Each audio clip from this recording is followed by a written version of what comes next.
Hello friends, welcome to my channel excellent coaching. Unit 2 कर रहे थे हम, इसमें एनवायरमेंटल इन्फ्लुएंस करेंगे। तो एनवायरमेंटल इन्फ्लुएंस में बेसिकली ये बताया गया है कि किस तरीके से जो प्री नेटल डेवलपमेंट में जो एनवायरनमेंट होता है चाइल्ड का, जो कि उसकी मदर होती है खुद, उसका क्या इफेक्ट हो सकता है।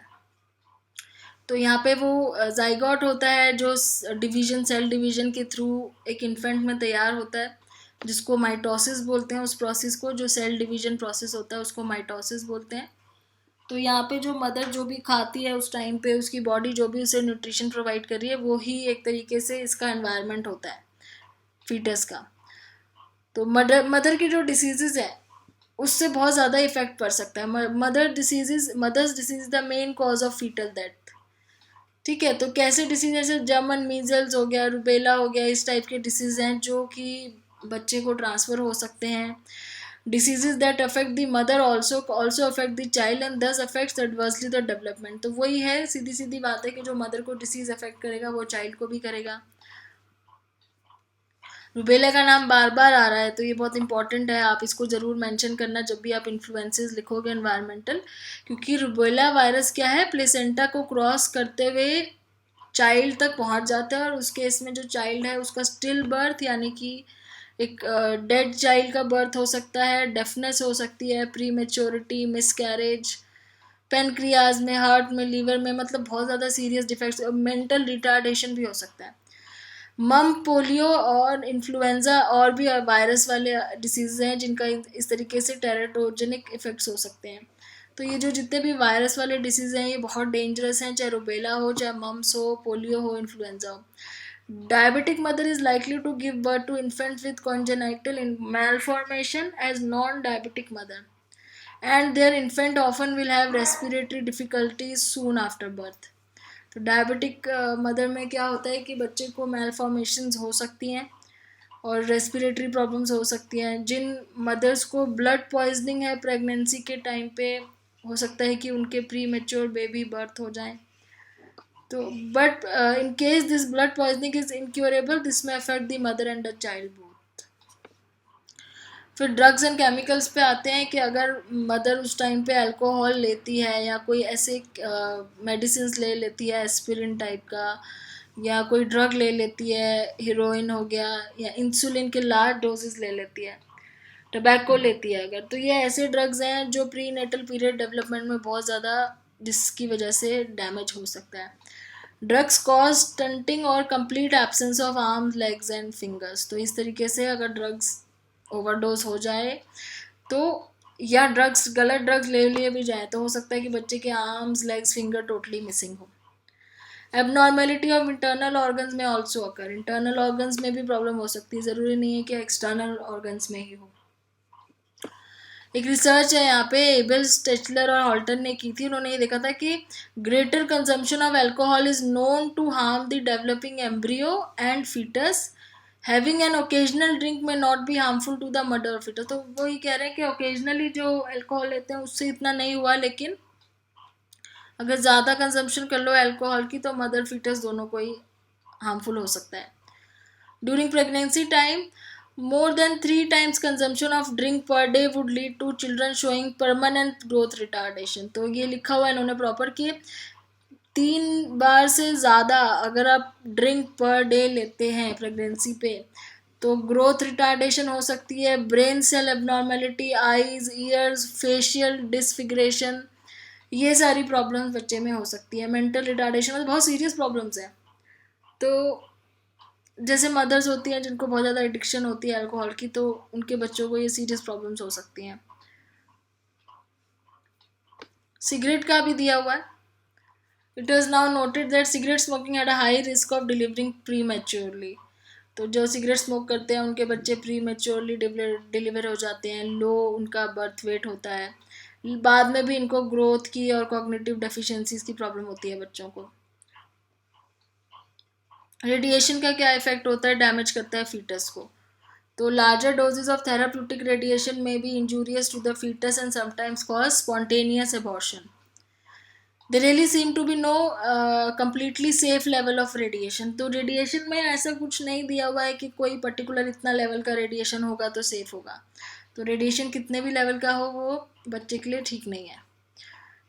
तो रेडिएशन में जैसे आप एक्सरेज वगैरह करवाते हो उस टाइम पे तो वो नहीं हो करने चाहिए। जब ऐसा लगे कि आप प्रेग्नेंट हो सकते हो या प्रेग्नेंट हो तो नहीं करना चाहिए।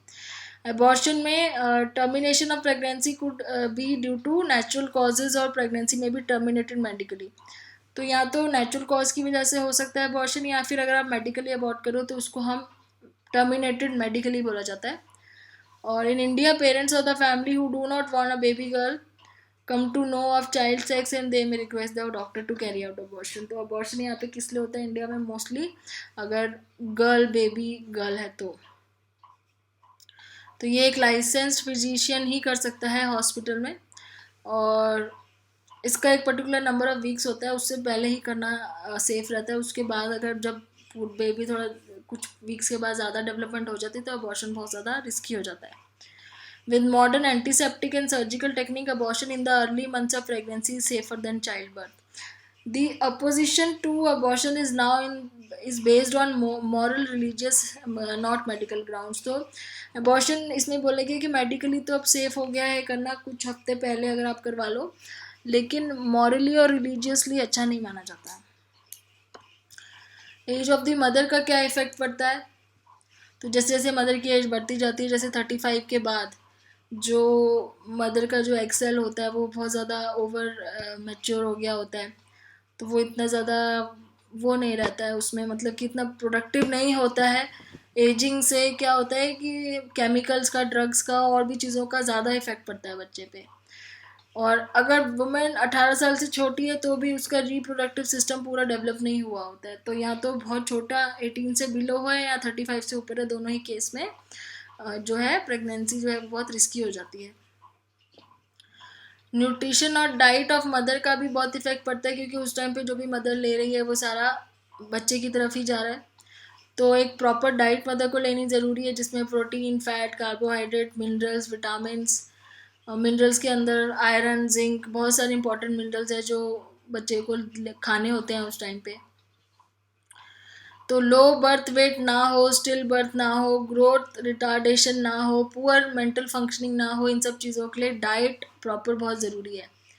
Diet deficiency during the first trimester of pregnancy are specially harmful, but deficiencies during last trimester में ऑल्सो भी इम्पॉर्टेंट। तो फर्स्ट ट्राइमेस्टर और लास्ट ट्राइमेस्टर, लास्ट के 3 महीने, पहले 3 महीने, दोनों टाइम पे डाइट बहुत ज़्यादा इम्पॉर्टेंट है। फिर आता है स्ट्रेस इन द मदर। अगर मदर को स्ट्रेस है तो क्या होगा, जो effect of maternal stress are less important than the effects of maternal nutrition, but some studies strongly believe that maternal stress may affect fetus development. तो stress तो effect करता ही है, क्योंकि जब आप स्ट्रेसफुल होते हो तो आपका ऑटोनॉमिक नर्वस सिस्टम पर्टिकुलर तरीके से बिहेव करता है, रेगुलेट करता है हार्मोन्स की सिक्रीशन को, जैसे कि एड्रेनलिन रिलीज करता है। तो वो जो हार्मोन्स है ना, वो हो सकता है कि प्लेसेंटा से पास होते हुए फीटस पे चले जाए, उस टाइम पे उसकी ऊपर किसी भी तरह का इफेक्ट हो सकता है। तो मोटर डिप्रेशन जो होता है न्यूबॉर्न्स में, मोटर डिप्रेशन मतलब कि जो उनकी मोटर एबिलिटीज़ में प्रॉब्लम होती है, चलने फिरने में, वो देखा गया कि वो मदर की एंग्जाइटी की वजह से होती है। जो मदर ज़्यादातर एंक्शियस रहती हैं, घबराती ज़्यादा है, डरती ज़्यादा है, तो स्ट्रेस भी बहुत ज़्यादा एक फैक्टर है बच्चे के उसके ऊपर, हेल्थ के ऊपर जो इफेक्ट करता है। फिर RH इनकम्पैटिबिलिटी, एक RH फैक्टर होता है ब्लड में। It is an inherited protein found in the blood of 85% of the population. तो एक ऐसा प्रोटीन है जो 85% लोगों में होता है। Problem arises when the male carries the RH positive factor and female does not carry the RH negative factors. अब यहाँ पे प्रॉब्लम ये कह रहे तब आती है कि मेल में अगर RH पॉजिटिव है और फीमेल में उसको काटने के लिए RH नेगेटिव नहीं है, तो क्या होगा, बच्चा भी RH पॉजिटिव होगा। If the sibling blood comes in contact with the mother system may manufacture antibodies to ward off foreign RH protein. तो ये कह रहे हैं कि अगर वही सेम RH पॉजिटिव मदर भी है और RH पॉजिटिव फादर भी है, तो वो जब वो एक साथ कांटेक्ट में आते हैं फर्टिलाइजेशन में, तो क्या होता है कि जो मदर की बॉडी है ना, वो एंटीबॉडीज़ बनाना शुरू कर देती है उसको काटने के लिए, मारने के लिए, क्योंकि वो दूसरे RH प्रोटीन को एंटर नहीं करने देती। और एंटीबॉडीज़ की वजह से क्या होता है कि जो चाइल्ड के रेड ब्लड सेल्स हैं जिनमें ऑक्सीजन होता है वो डिस्ट्रॉय हो जाते हैं। जिस कंडीशन को बोला गया इन्होंने एर्थीरोब्लास्टोसिस। एरिथ्रोब्लास्टोसिस वर्ड है कि जिसमें जो है बच्चे के oxygen carrying red blood cell destroy हो जाते हैं, क्योंकि जो मदर की जो बॉडी है वो फॉरेन RH पॉजिटिव प्रोटीन के लिए एंटीबॉडीज डेवलप करना शुरू कर देती है, तो बच्चे की डेथ हो सकती है, मेंटल रिटार्डेशन हो सकती है। तो ये आपका था एनवायरमेंटल इन्फ्लुएंस के ऊपर। अब इसके ऊपर कुछ सेल्फ असेसमेंट क्वेश्चंस हैं। क्वेश्चन नंबर 1 है, women who are suffering the dash during a pregnancy frequently give birth to premature. तो जो लोग हाँ, ब्लड पॉइजनिंग हमने ऊपर पढ़ा था, जो ब्लड पॉइजनिंग से सफ़र करती है वुमेन, वो जनरली क्या करते हैं, प्री मैच्योर डिलीवरी होती है उनकी। Cigarette smoking is associated with dash and dash, तो इसमें भी pre maturity and low birth rate आएगा। वैसे आपको ये आंसर्स यहाँ नीचे मिल जाएंगे, अगर आप करना चाहते हो तो ये आंसर्स यहाँ पे दिए हुए हैं नीचे। तो सिगरेट स्मोकिंग में prematurity and low birth rate आएगा। फिर radiation is responsible of the damage of fetus. Dash is the procedure to know child gender,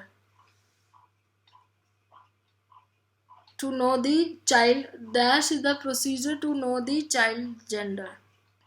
child के जेंडर को जानने के लिए प्रोसीजर है। आपके आंसर के अकॉर्डिंग यहाँ पे अबॉर्शन लिखा हुआ है, इधर अबॉर्शन लिखा हुआ है।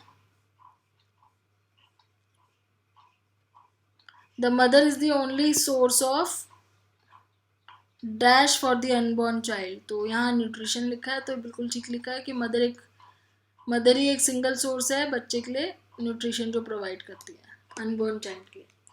तो अब नेक्स्ट यूनिट पे चलेंगे, नेक्स्ट वीडियो पे। Thanks for watching.